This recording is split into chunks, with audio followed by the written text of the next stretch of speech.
2026. So first of all, hiring remains very low or muted.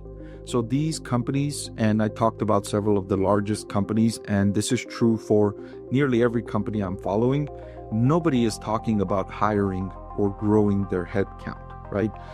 Through all of these conference call transcripts and management team interviews I follow, CEOs and CFOs, they're talking about keeping their headcount either where it is or lower. Either where it is or lower. They're not talking about we're going to hire 5,000 individuals to implement this new plan or whatever the case might be. That's not happening. Companies are not in the mood to hire individuals. That being said, they're also not in the mood to fire individuals. So companies are going to be cutting headcount with attrition, not mass layoffs.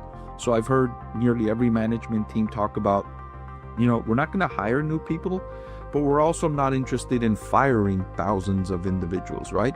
What we're actually going to do is if someone quits, we're just not going to replace that worker. If they retire, we won't replace them. If they switch jobs, we won't try to stop them, right?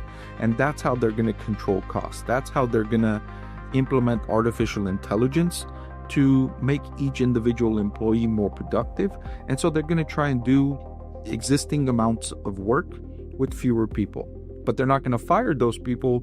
They're just going to let attrition take its toll.